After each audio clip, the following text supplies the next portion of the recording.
On Plug, o programa feito pelos monitores da Unbox.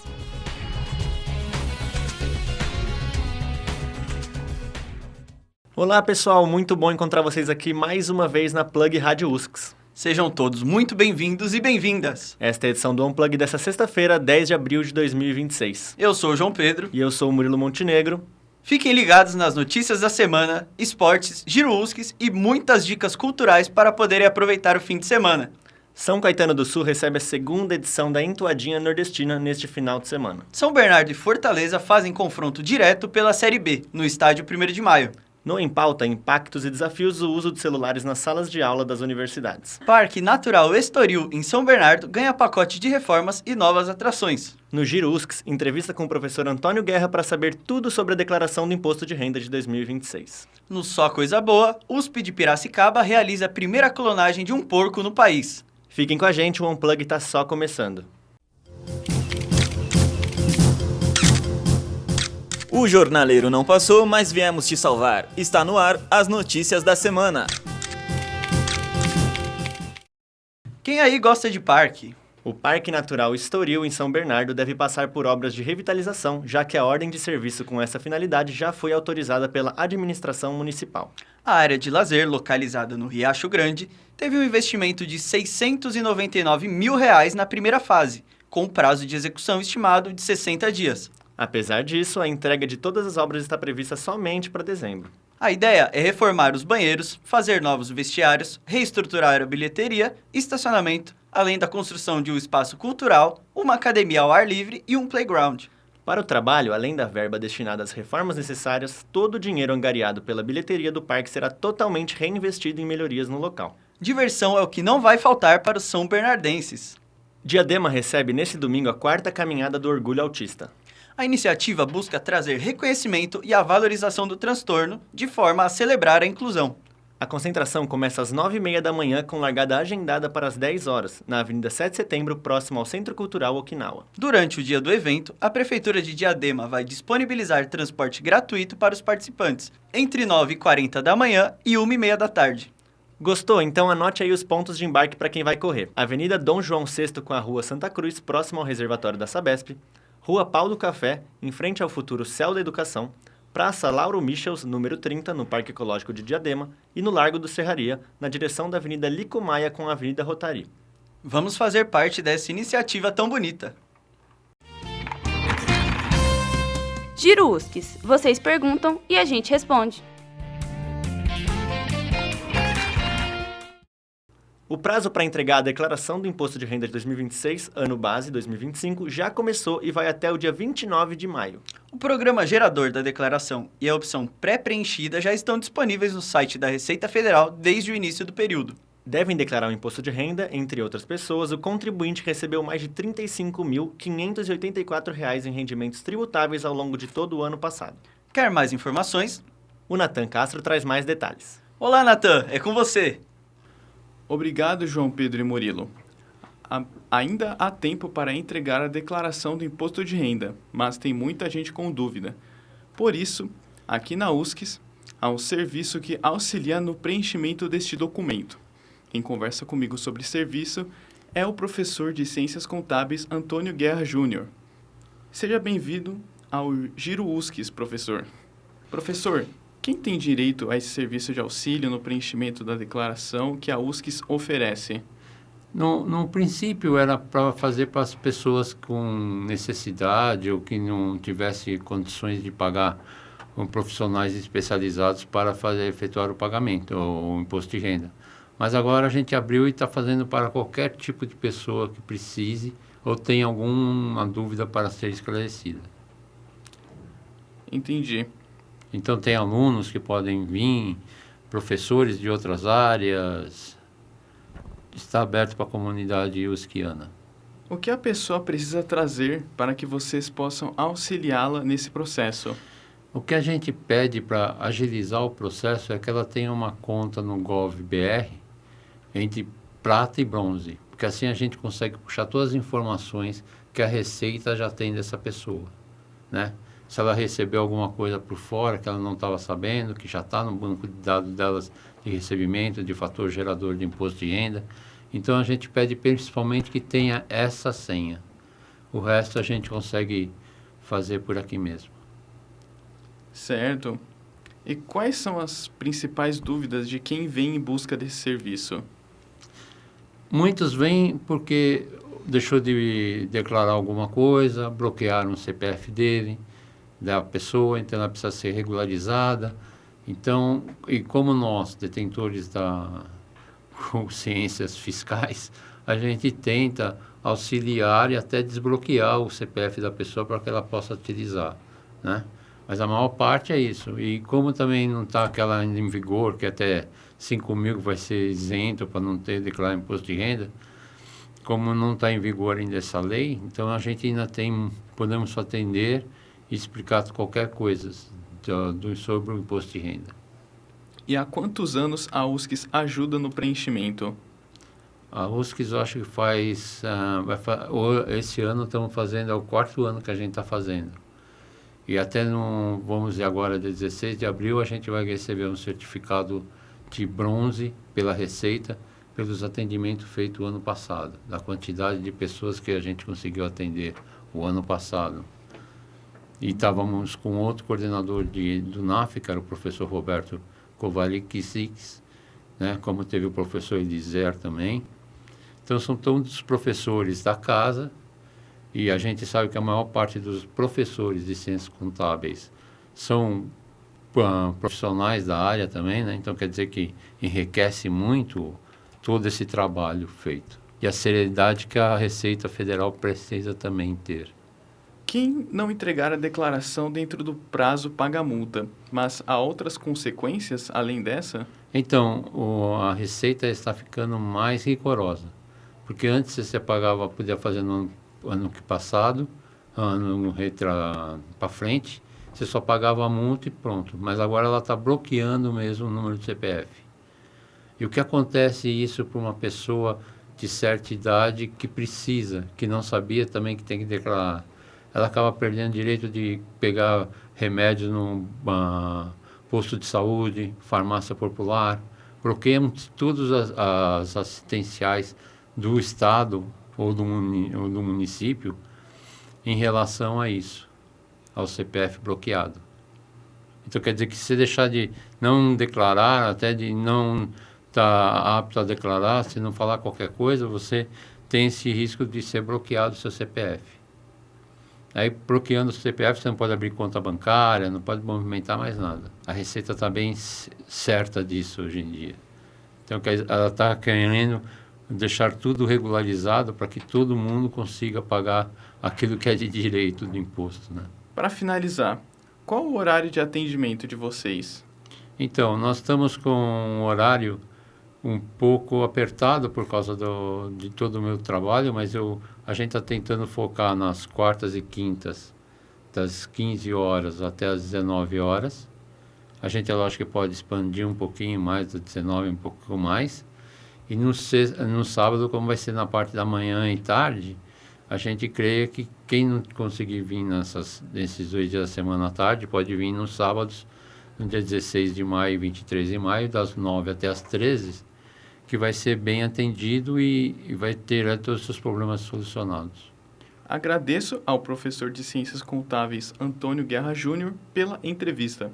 Obrigado, professor. Obrigado. Volto com vocês, João Pedro e Murilo. Se liga que agora é a hora dos esportes.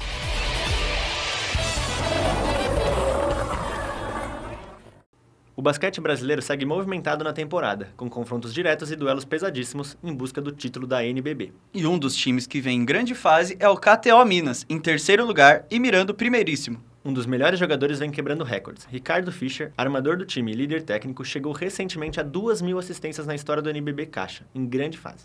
Neste domingo, o KTO Minas enfrenta o Unifacisa pela 26ª rodada, válida pelo segundo turno do campeonato, jogando em casa e com a torcida a favor da equipe.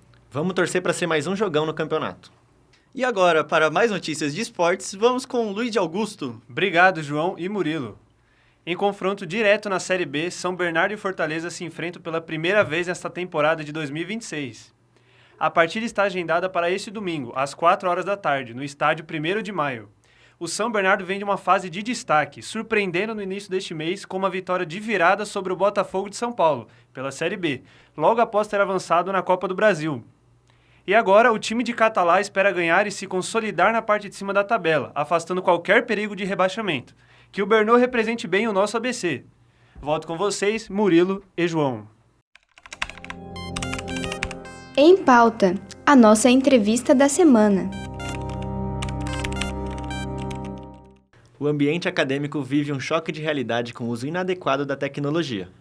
O abuso de tempo ao celular, especialmente nas redes sociais, durante as aulas, se tornou o principal obstáculo para o aprendizado e virou alvo de fortes críticas de especialistas em neurologia e de professores.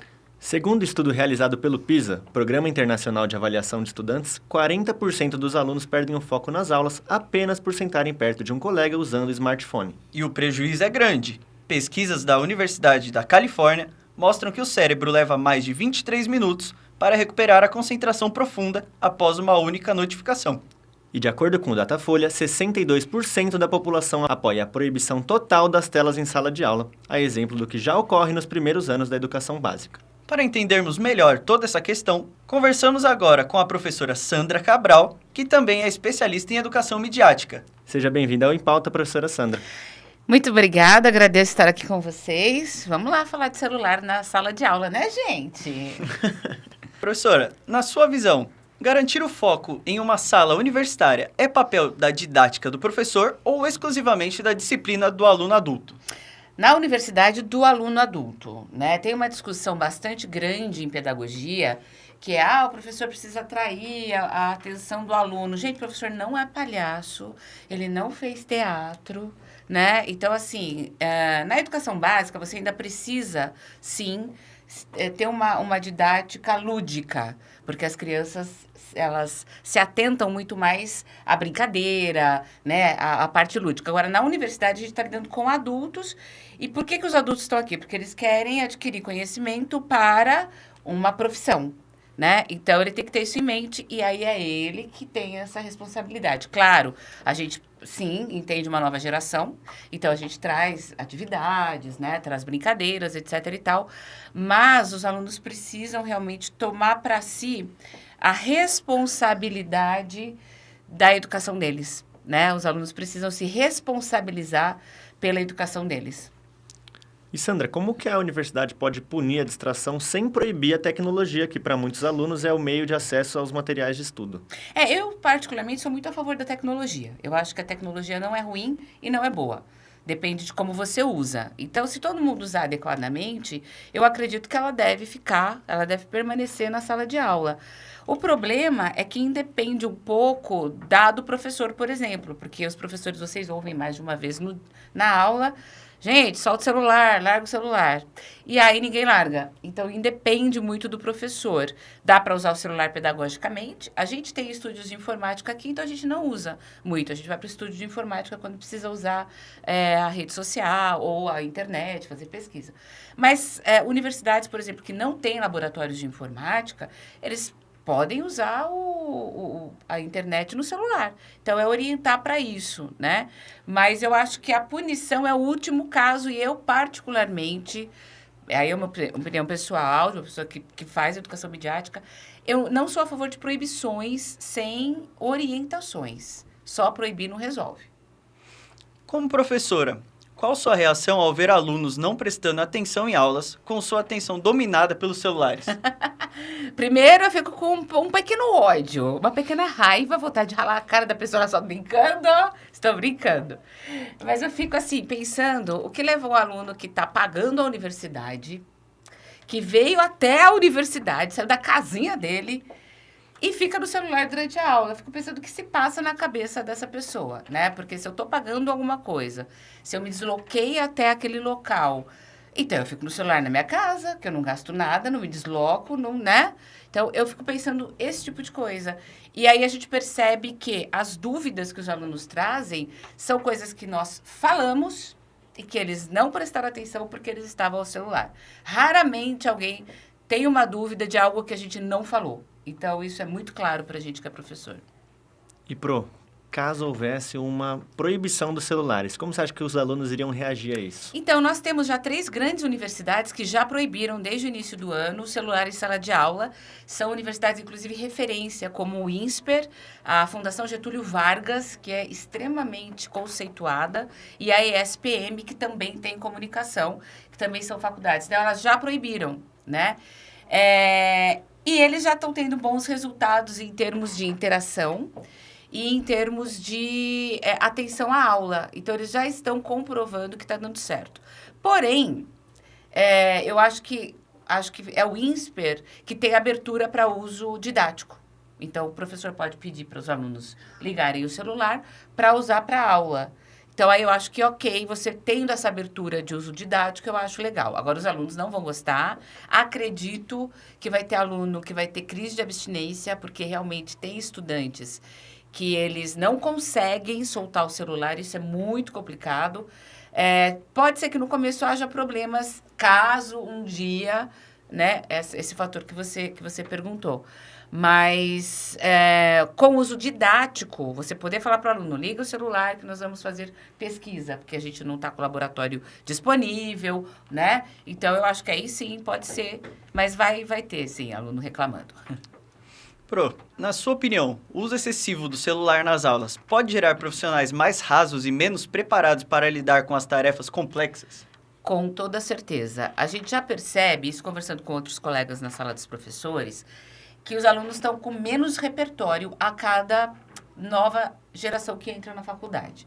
Então, por exemplo, eu dou aula desde 2015, os alunos entravam extremamente preparados, a aula começava num patamar alto. Eu não precisava voltar algumas coisas, porque o aluno não prestou atenção lá no ensino médio. Então, de 2015 para cá, eu só tenho revertido. Isso é muito ruim, porque mostra o repertório baixo dos alunos. E se você não presta atenção na aula, provavelmente você, para fazer o seu trabalho, vai fazer um trabalho mais raso. Para fazer pesquisa, vai ter que pesquisar muito lá atrás, porque você não tem o repertório necessário para fazer daqui para frente. E um problema que eu acho que é maior é a competição no mercado de trabalho.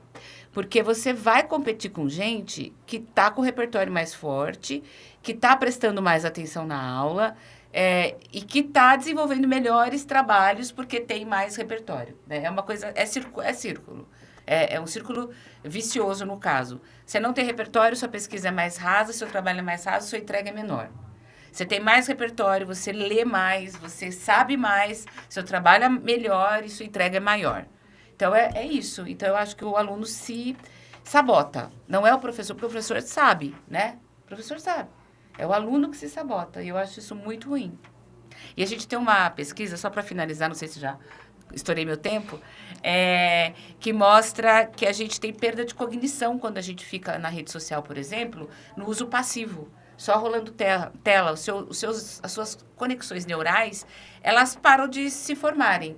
Se você faz pesquisa, o uso ativo que a gente fala, elas se formam. Se você só rola a tela, que é o que a maioria faz em aula, ela para, a sua cognição para. Conclusão, você demora quantos minutos mesmo para voltar para o foco? 20? 23.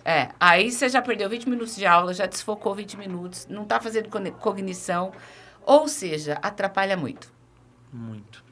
Então, a gente queria agradecer muito a participação da professora da USCS e jornalista Sandra Cabral aqui no Em Pauta. Muito obrigado, professora. Muito obrigada a vocês. Um beijo para todo mundo e vamos ao celular com responsabilidade. Cultura. Se liga na dica.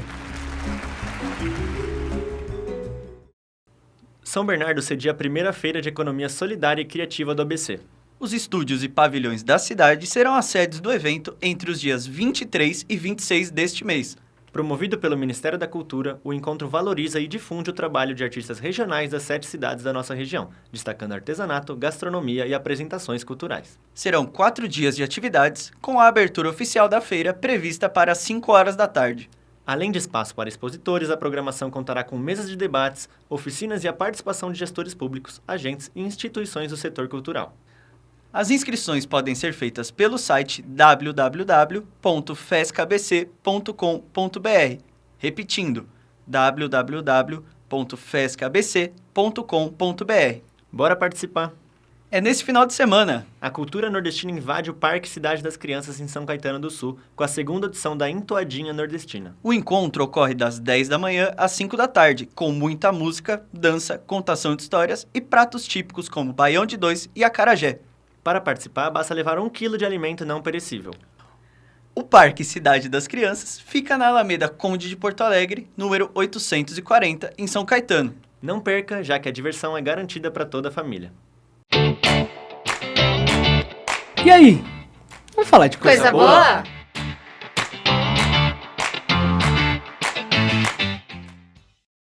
Pesquisadores da Universidade de São Paulo anunciaram o nascimento do primeiro porco clonado do Brasil.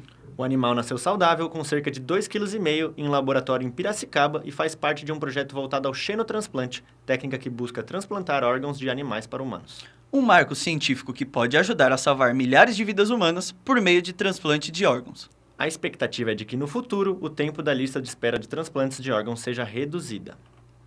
Abril será um mês especial para quem gosta de astronomia. As noites terão passagem de um cometa e 2 chuvas de meteoros. O primeiro evento deve ocorrer no dia 17, quando o cometa C 2025 R3 poderá ser visto com binóculos ou um pequeno telescópio no período da noite, aqui no hemisfério sul. Já na madrugada do dia 21 para o dia 22, deve rolar a chuva de meteoros líridas perto da estrela Veja, no lado leste do céu. Para finalizar, em um espaço maior de tempo, entre os dias 19 de abril até 28 de maio, os meteoros Eta Aquáridas terão passagem pela Terra, tendo seu pico nos dias 5 e 6 de maio. Não dá para perder esse espetáculo. E o Unplug fica por aqui. Muito obrigado pela companhia. Eu sou o João Pedro e desejo um ótimo final de semana para você. E eu sou o Murilo Montenegro e também desejo um ótimo final de semana. Esperamos vocês às sextas, às 5 da tarde. Estamos no Spotify e no YouTube da Plug Rádio USCS. Termina aqui mais uma edição da Unplug. Obrigada por ficarem conosco. Na próxima sexta, às 5 da tarde, tem mais.